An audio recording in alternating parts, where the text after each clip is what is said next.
പ്രിയമുള്ളവരെ, നിങ്ങൾ കേട്ടുകൊണ്ടിരിക്കുന്നത് ബൈബിൾ ഇൻ എ ഇയർ. ഒരു വർഷം കൊണ്ട് വിശുദ്ധ ബൈബിൾ വായിച്ച് മനസ്സിലാക്കാൻ സഹായിക്കുന്ന ഈ ദൈവവചന വായനാ പദ്ധതി നിങ്ങളിലേക്ക് എത്തിക്കുന്നത് അസെൻഷൻ. ഞാൻ ഡാനിയേലച്ചൻ. വചന വായനയിലൂടെ ദൈവസ്വരം ശ്രവിക്കാനും ദൈവത്തിൻ്റെ കണ്ണുകളിലൂടെ നമ്മുടെ ജീവിതത്തെ നോക്കിക്കാണാനും ബൈബിളിലൂടെ ഒരു മനോഹര യാത്രയ്ക്ക് നിങ്ങളെ ഞാൻ ക്ഷണിക്കുകയാണ്. വിശുദ്ധ വേദപുസ്തകത്തിലെ 73 ഗ്രന്ഥങ്ങളിലായി പരന്നു കിടക്കുന്ന മനുഷ്യരക്ഷയുടെ മഹാസംഭവം ഒരു പ്രമേയമായി വായിക്കുന്നതിന് the great adventure Bible timeline എന്ന വായനാ സഹായിയാണ് നാം ഉപയോഗിക്കുന്നത്. ഈ വായനാ സഹായി നിങ്ങൾക്ക് ആവശ്യമുണ്ടെങ്കിൽ BIYindia.com/മലയാളം എന്ന ലിങ്കിൽ അത് ലഭ്യമാണ്. ഇന്ന് 167-ാമത്തെ ദിവസം. 167-ാമത്തെ ദിവസത്തിൻ്റെ വചന വായനകൾ 1 രാജാക്കന്മാർ അധ്യായങ്ങൾ 19-20, 2 ദിനവൃത്താന്തം അധ്യായം 20, ഉത്തമഗീതം അധ്യായം 6. ഞാൻ വായിക്കുന്നത് POC മലയാളം ബൈബിളിൻ്റെ പരിഷ്കരിച്ച വിവർത്തനത്തിൽ നിന്നാണ്. വചനം വായിച്ച് തുടങ്ങാം. നാം വചനം വായിക്കുമ്പോൾ വചനം നമ്മെ വായിക്കുന്നു.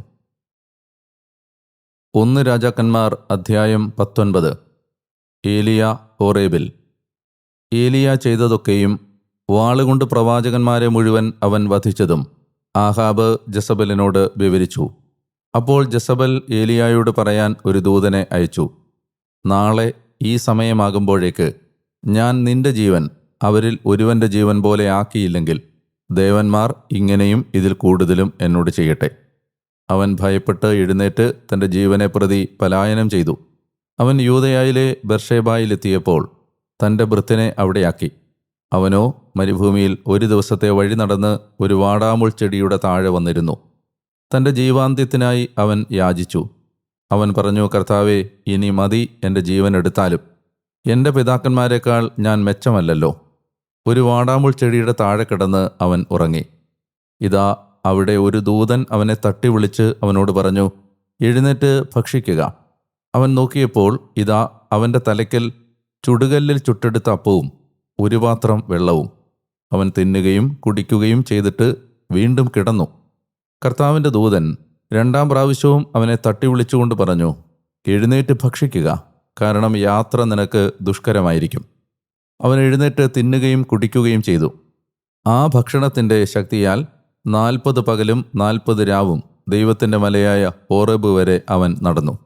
അവിടെ അവൻ ഒരു ഗുഹയിലേക്ക് ചെന്ന് അവിടം പാർപ്പിടമാക്കി. ഇതാ, അവൻ്റെ പക്കൽ കർത്താവിൻ്റെ വചനം എത്തി. അവിടുന്ന് അവനോട് ചോദിച്ചു, ഏലിയ, നീ ഇവിടെ എന്തു ചെയ്യുന്നു?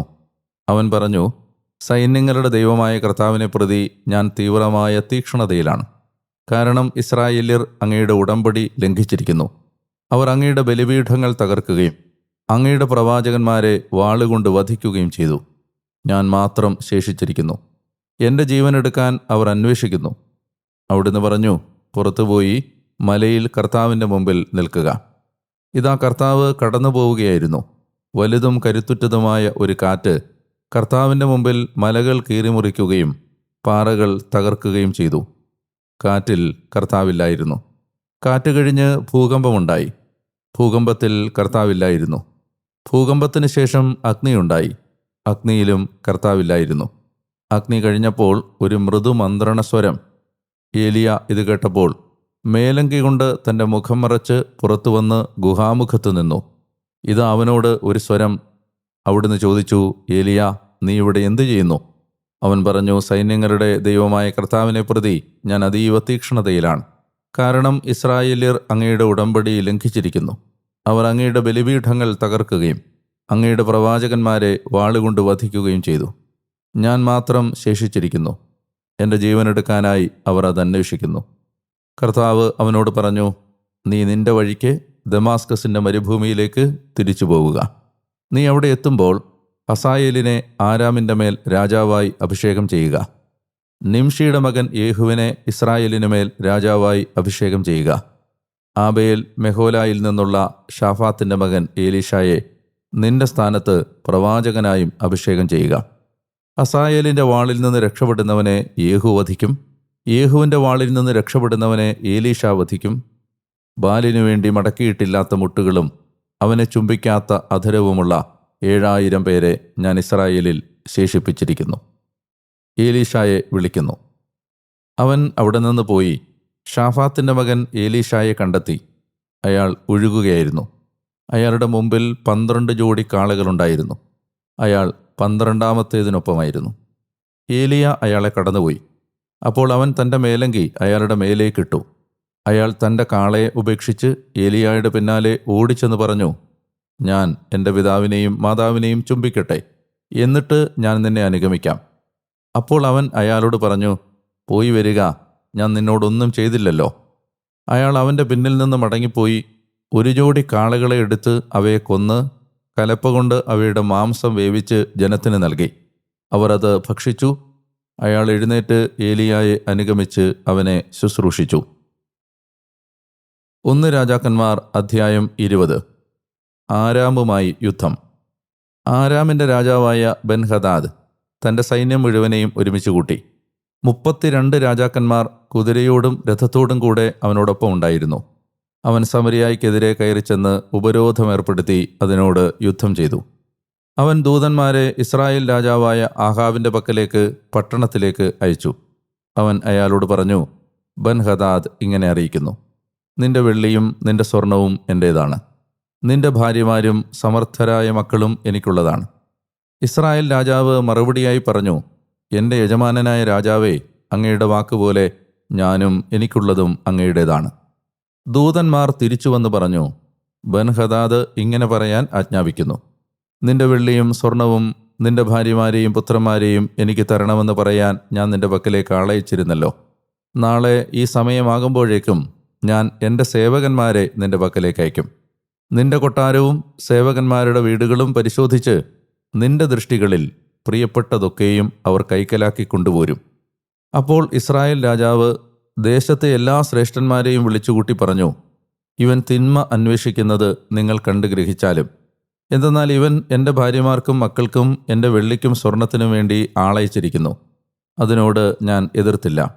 ശ്രേഷ്ഠന്മാരെല്ലാവരും ജനം മുഴുവനും അവനോട് പറഞ്ഞു, അങ്ങ് കേൾക്കരുത്, സമ്മതിക്കുകയും അരുത്.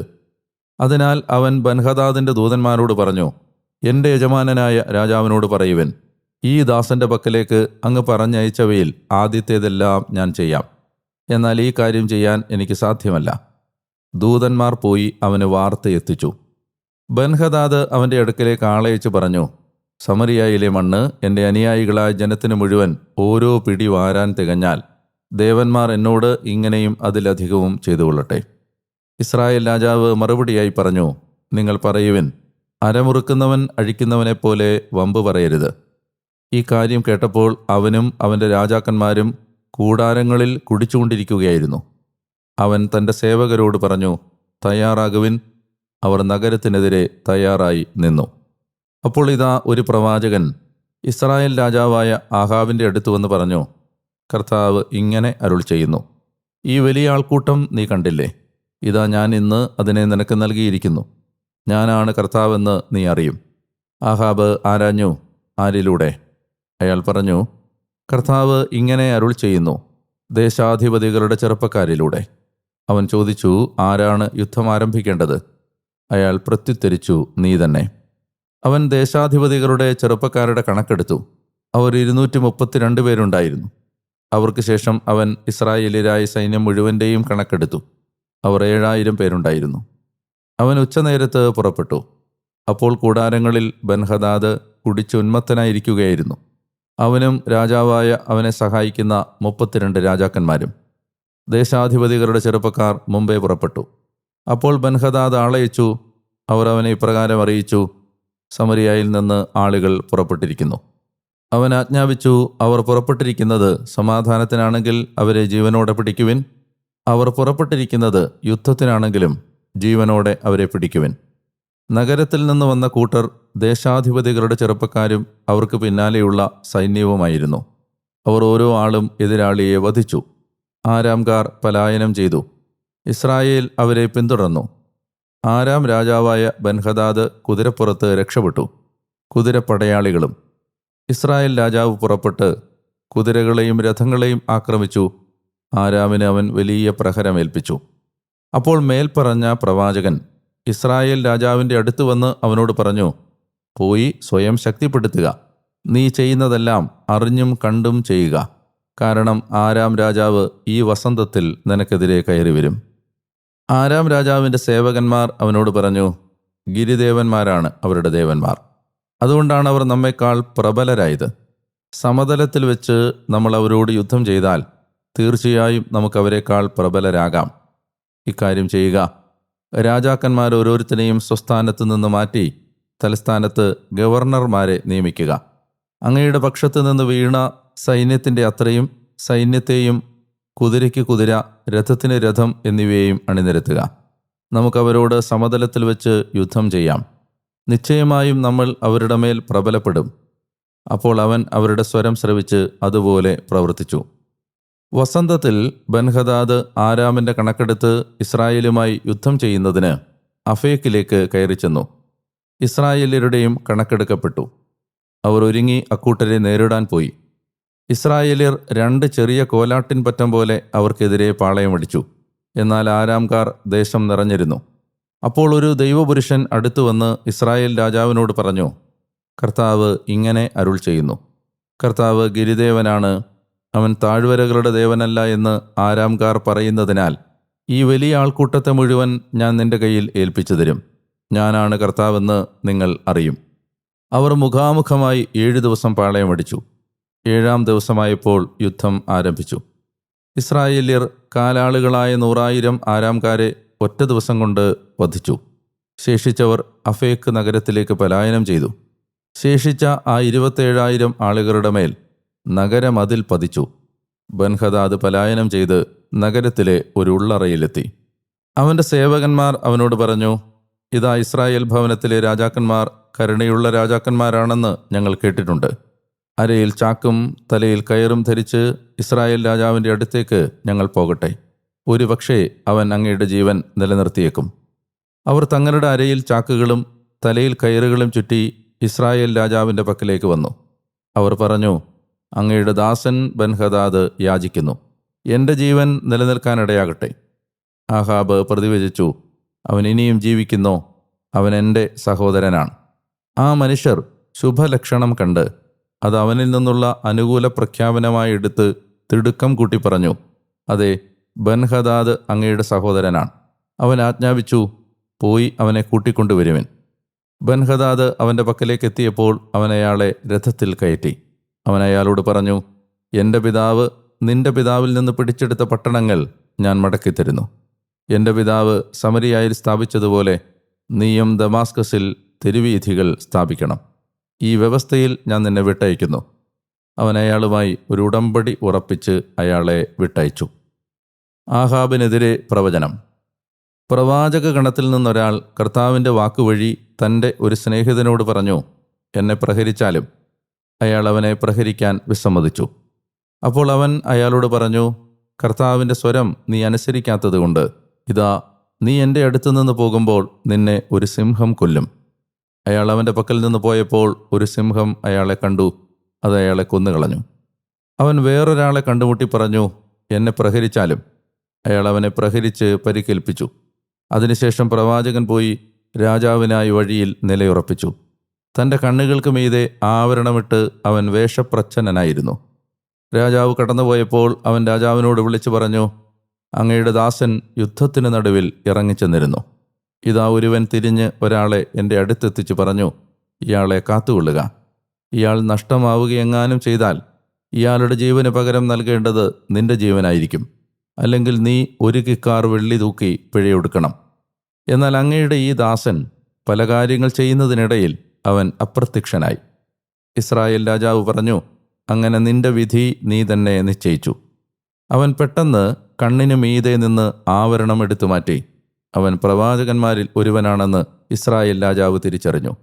അവൻ അയാളോട് പറഞ്ഞു, കർത്താവ് ഇങ്ങനെ അരുളി ചെയ്യുന്നു, എനിക്കായി ഉന്മൂലനാചാര വിധേയമാകേണ്ടയാളെ നീ കയ്യിൽ നിന്ന് വിട്ടയച്ചതിനാൽ അവൻ്റെ ജീവന് പകരം നിന്റെ ജീവനും അവൻ്റെ ജനത്തിന് പകരം നിന്റെ ജനവും ആയിരിക്കും. ഇസ്രായേൽ രാജാവ് നീരസനും വിഷമിതനുമായി തൻ്റെ കൊട്ടാരത്തിലേക്ക് പോയി. അവൻ സമരിയായിൽ എത്തി. 2 ദിനവൃത്താന്തം അധ്യായം 20. ഏദോമിനെതിരെ യുദ്ധം. അതിനുശേഷം മോവാബ്യരും അമ്മോന്യരും അവരോടൊപ്പം മെയ്യൂൻകാരും ചേർന്ന് യഹോഷാഫാത്തിനെതിരെ യുദ്ധത്തിന് വന്നു. ചിലർ വന്ന് യഹോഷാഫാത്തിനോട് ഇപ്രകാരം അറിയിച്ചു: കടലിനക്കരെ ആരാമിൽ നിന്ന് ഒരു വലിയ സൈന്യം നിനക്കെതിരെ വരുന്നു. ഇതാ അവർ എൻഗേദി എന്ന ഹസോൻ താമറിൽ എത്തിയിരിക്കുന്നു. യഹോഷാഫാത്ത് ഭയന്ന് കർത്താവിനോട് ഹിതം ആരായാൻ തീരുമാനിക്കുകയും യൂദായിലെങ്ങും ഒരു ഉപവാസം പ്രഖ്യാപിക്കുകയും ചെയ്തു. കർത്താവിൻ്റെ ഹിതം അന്വേഷിക്കാൻ യൂദാക്കാർ ഒരുമിച്ചുകൂടി. യൂദായിലെ എല്ലാ പട്ടണങ്ങളിൽ നിന്ന് അവർ കർത്താവിനെ അന്വേഷിക്കാൻ വന്നു. യഹോഷാഫാത്ത് കർത്താവിൻ്റെ ആലയത്തിൽ പുതിയ അങ്കണത്തിൻ്റെ മുമ്പിൽ യൂദായുടെയും ജെറുസലേമിൻ്റെയും സഭയിൽ നിന്നു. അവൻ പറഞ്ഞു: ഞങ്ങളുടെ പിതാക്കന്മാരുടെ ദൈവമായ കർത്താവേ, സ്വർഗസ്ഥനായ ദൈവവും സകല ജനതകളുടെയും രാജ്യങ്ങളിൽ ഭരിക്കുന്നവനും അങ്ങ് തന്നെയല്ലേ?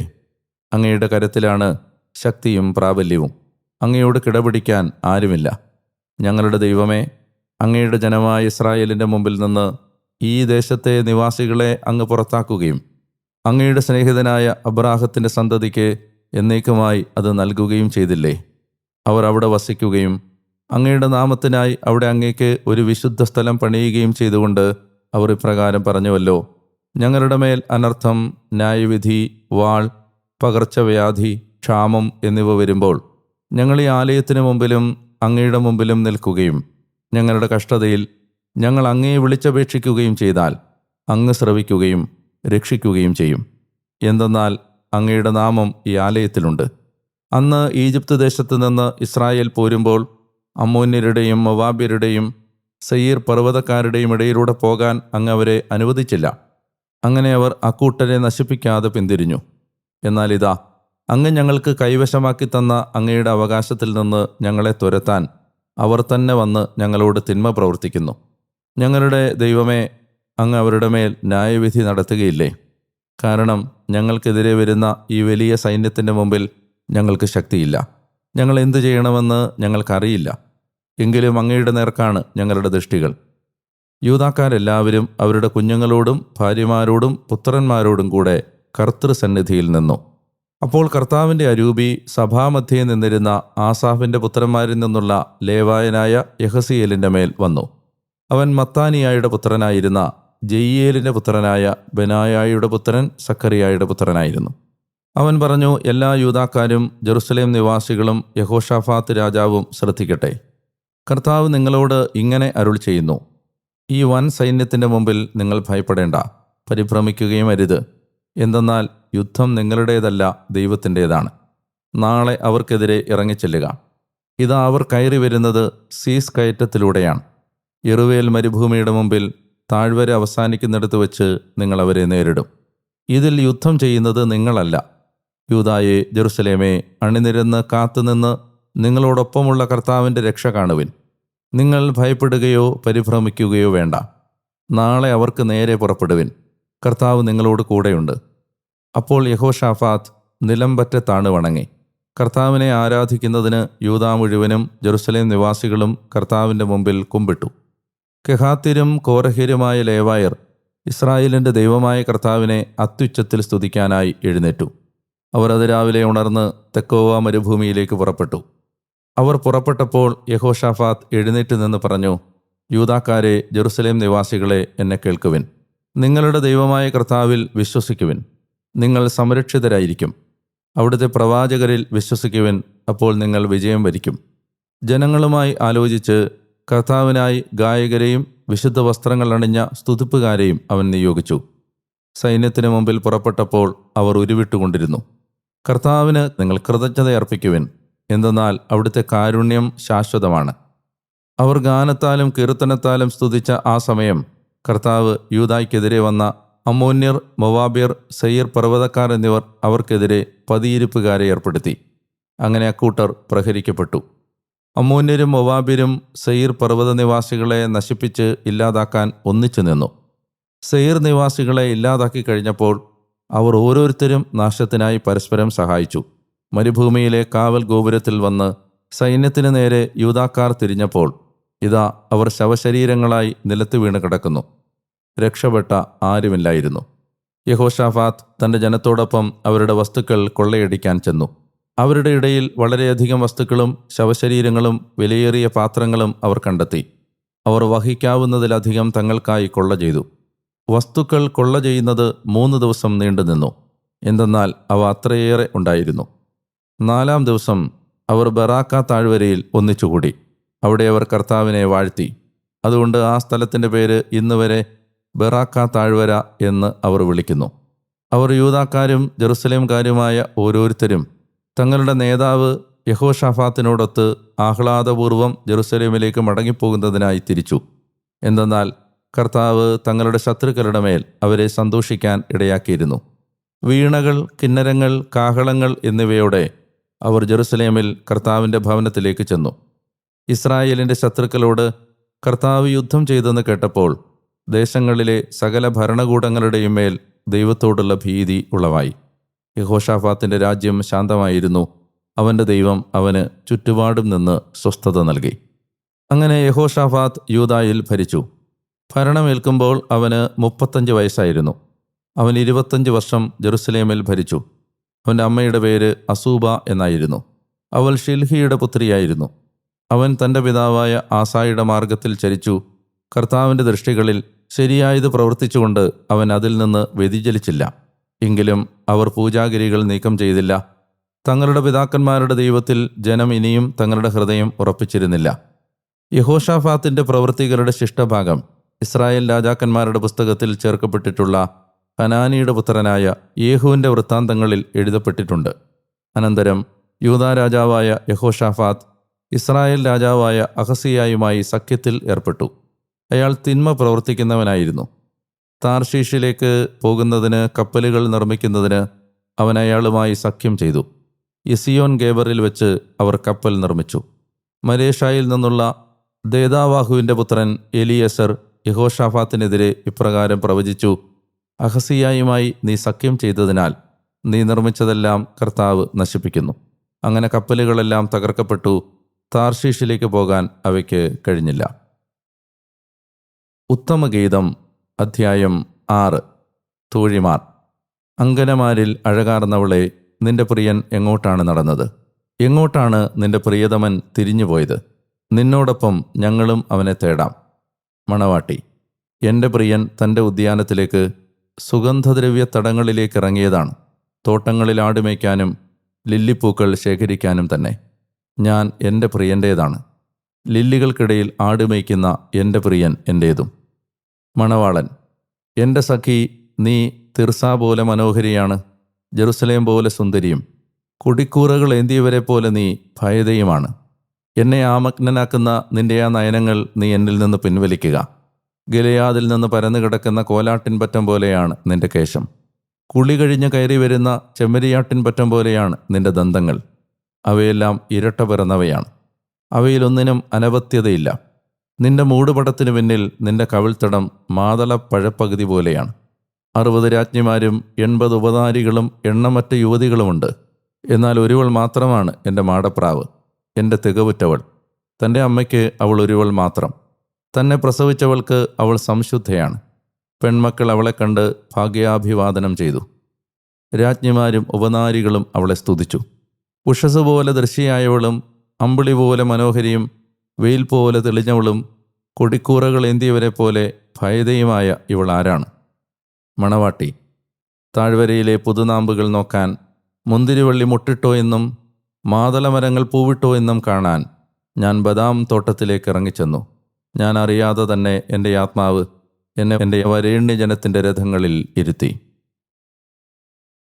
പ്രിയമുള്ളവരെ, 167-ാമത്തെ ദിവസത്തിലേക്ക് കർത്താവിൻ്റെ കരുണ നമ്മളെ എത്തിച്ച ആ പരിപാലനയുടെ വഴികളെ ഓർത്ത് ദൈവത്തിന് നന്ദി പറഞ്ഞുകൊണ്ട് ഇന്നത്തെ വചന ചിന്തകളിലേക്ക് കടക്കുകയാണ്. സാമാന്യം ദീർഘമായ വായനകളാണ് ഈ ദിവസത്തിൽ നടത്തുന്നത്.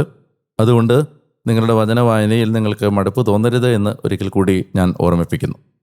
ഏലിയ ജസബലിൽ നിന്ന് ഭയപ്പെട്ട് ഓടുകയാണ്. വായനക്കാരന് ഒരല്പം അത്ഭുതം തോന്നാൻ ഇടയുള്ള ഒരു വിവരണമാണത്. കാരണം കാർമൽ മലയുടെ മുകളിൽ ഏതാണ്ട് 850ഓളം പ്രവാചകന്മാരെ ഒറ്റയ്ക്ക് നേരിട്ട രാജാവിനെയും രാജ്ഞിയെയും മുഖത്തു നോക്കി എതിർത്ത ഈ പ്രവാചകന് ഇപ്പോൾ എന്തുകൊണ്ടാണ് നഷ്ടധൈര്യനായി പോയത്, നിസ്സഹായനായി ഭയപ്പെട്ട് ഓടുന്നത് എന്ന് നമ്മൾ സംശയിച്ചേക്കാം. ഏലിയ ഭയപ്പെടുന്നതിന് പ്രധാനമായും 2-3 കാരണങ്ങൾ കണ്ടെത്താൻ കഴിയും. ഒന്നാമത്തേത്, അത്യന്തം ഭയാനകമായ ഒരു ആത്മീയ യുദ്ധത്തിന് ശേഷം കാർമൽ മലയിൽ വെച്ചുള്ള ആഭിചാരകരോടും മന്ത്രവാദികളോടും അന്യദൈവ ആരാധനക്കാരോടുമുള്ള ഒരു ആത്മീയ യുദ്ധത്തിന് ശേഷം ഏലിയ വളരെയധികം ആത്മീയമായും വൈകാരികമായും തളർന്നു കഴിഞ്ഞു. അദ്ദേഹത്തിൻ്റെ ആത്മീയ ശക്തി മുഴുവൻ അദ്ദേഹം ആ കാർമൽ മലയുടെ മുകളിൽ ചെലവഴിച്ചു കഴിഞ്ഞു. ഈ സമയത്ത് അദ്ദേഹം നിസ്സഹായനായി നിൽക്കുന്ന ഒരു സമയമാണ്. അതുപോലെ തന്നെ ജസബലിൽ പ്രവർത്തിക്കുന്നത് കടുത്ത പൈശാചിക ശക്തിയുമാണ്. മറ്റൊന്ന്, ഏലിയ ചിന്തിക്കുന്നു, താൻ മാത്രമേ അവശേഷിച്ചിട്ടുള്ളൂ, താൻ ഒറ്റപ്പെട്ടു പോയി, മറ്റാരും തന്നെ ദൈവത്തിൻ്റെ പക്ഷത്ത് അവശേഷിച്ചിട്ടില്ല എന്ന ആ അന്യതാബോധവും ഏകാന്തതയും അദ്ദേഹത്തെ വേട്ടയാടുന്നു. ഇത്തരം കാരണങ്ങളാൽ ആത്മീയ ശക്തി ചോർന്ന് മനസ്സുമടുത്ത് എല്ലാവിധത്തിലും മനസ്സിൻ്റെ ഒറ്റപ്പെടലിലും ഏകാന്തതയിലും അകപ്പെട്ടുപോയ ഈ മനുഷ്യനെ ദൈവം വീണ്ടെടുത്തത് എങ്ങനെയാണ്? സത്യത്തിൽ ഏലിയ ഇപ്പോൾ എത്തി നിൽക്കുന്ന അവസ്ഥ എമ്മാവൂസിലേക്ക് പോയ ശിഷ്യന്മാരുടെ അവസ്ഥയാണ്. എമ്മാവൂസിലേക്ക് പോയ ശിഷ്യന്മാരെയും സമാനമായ ഒരു വൈകാരിക നഷ്ടബോധത്തിൻ്റെ, വൈകാരിക തളർച്ചയുടെ സന്ദർഭത്തിൽ യേശു വീണ്ടെടുത്തതും എങ്ങനെയാണ് എന്നത് ഒരു സമാന്തര വായനയാണ്. ഇതിനോട് ചേർത്ത് വായിക്കാവുന്ന ഒരു സമാന്തര വായനയാണ്. ഏലിയായെ ദൈവം വീണ്ടെടുക്കുന്നത് അപ്പവും വെള്ളവുമായി ഒരു ദൂതനെ അയച്ച് ദൂതൻ അയാളെ തട്ടി വിളിച്ചെഴുന്നേൽപ്പിച്ച് ഭക്ഷിക്കാൻ ആവശ്യപ്പെട്ടുകൊണ്ടാണ്. ഇത് കൃത്യമായും പരിശുദ്ധ കുർബാനയുടെ നിഴലും അടയാളവുമാണ്. നമ്മൾ ആത്മീയമായി തളർന്നു പോകുമ്പോൾ, ആത്മാവ് വളരെയധികം തളർന്ന അവസ്ഥയിലേക്ക് എത്തിക്കഴിയുമ്പോൾ, പ്രിയപ്പെട്ട സഹോദരങ്ങളെ, നമുക്ക് എഴുന്നേൽക്കാനും ശക്തി പ്രാപിക്കാനുമുള്ള യാത്രാഭക്ഷണമാണ് വിശുദ്ധ കുർബാന. വിശുദ്ധ കുർബാനയിലൂടെയാണ് നമ്മൾ ശക്തി പ്രാപിച്ച് ആത്മീയ യുദ്ധത്തിന് വീണ്ടും സന്നദ്ധരാകേണ്ടത്. അതുകൊണ്ട് തന്നെ നമ്മുടെ ഈ ആത്മാവിൻ്റെ ഭക്ഷണത്തെ ഒരിക്കലും മുടക്കാതിരിക്കാനുള്ള ഒരു ജാഗ്രതയും വിവേകവും നമ്മുടെ വഴികളിൽ ഉണ്ടാകട്ടെ എന്ന് ഞാൻ പ്രത്യേകം ഓർമ്മിപ്പിക്കുന്നു. മാത്രമല്ല, ഹോറേബ് മലയിലേക്ക് ഏലിയ എത്തുകയാണ്.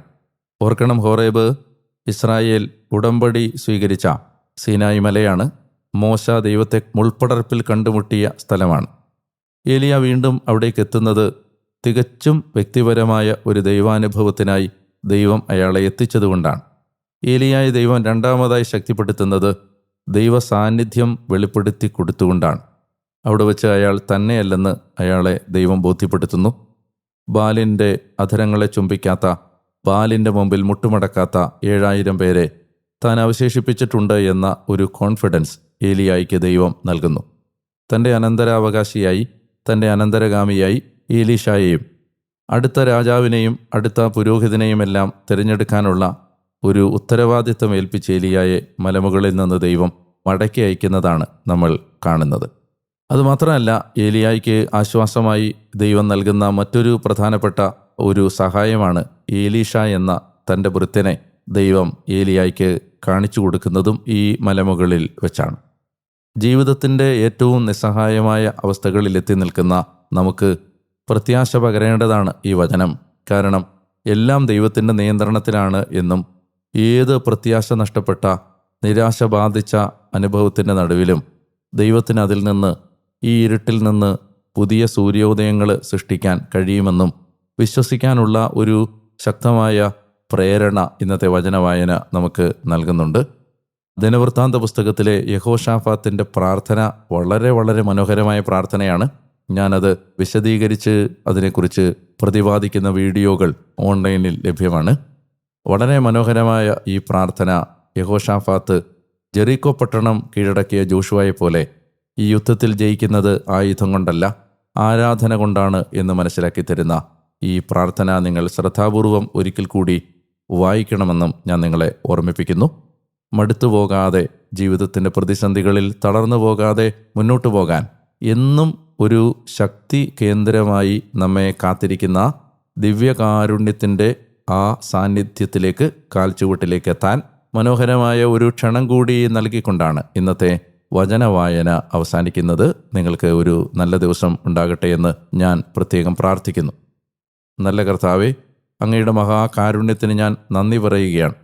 ദൈവമേ, ആത്മീയമായും വൈകാരികമായും മടുത്തും തളർന്നും പോയ ഏലിയായെ കർത്താവെ, ദിവ്യകാരുണ്യ അപ്പത്തിൻ്റെ നിഴലായ ദൂതൻ കൊണ്ടുവന്ന് കൊടുത്ത അപ്പവും വെള്ളവും കൊണ്ട് ശക്തിപ്പെടുത്തി ഹോറേബിലേക്ക് കിലോമീറ്ററുകൾ വീണ്ടും യാത്ര ചെയ്യാൻ ദൈവം അനുവദിച്ചതുപോലെ അവിടെ വെച്ച് പുതിയ നിയോഗങ്ങൾ ഏൽപ്പിച്ച് മടക്കി അയച്ചതുപോലെ ഓരോ ദിവസവും ആത്മീയ ശക്തി വീണ്ടെടുക്കാൻ, പരിശുദ്ധ കുർബാനയിലൂടെ ശക്തി പ്രാപിക്കാൻ ദിവ്യകാരുണ്യത്തോട് ഒരു വലിയ സ്നേഹം ഞങ്ങൾക്ക് തരണമേ എന്ന് പ്രാർത്ഥിക്കുന്നു. ഞങ്ങൾ ജയിക്കുന്നത് ആയുധം കൊണ്ടല്ല, വാക്കുകൊണ്ടല്ല, കായിക ശക്തി കൊണ്ടല്ല, കരബലം കൊണ്ടല്ല, ആരാധന കൊണ്ടാണ് എന്ന് മനസ്സിലാക്കാനുള്ള ഒരു വിവേകവും അങ്ങ് ഞങ്ങൾക്ക് നൽകണമേ എന്ന് ഞാൻ പ്രാർത്ഥിക്കുന്നു.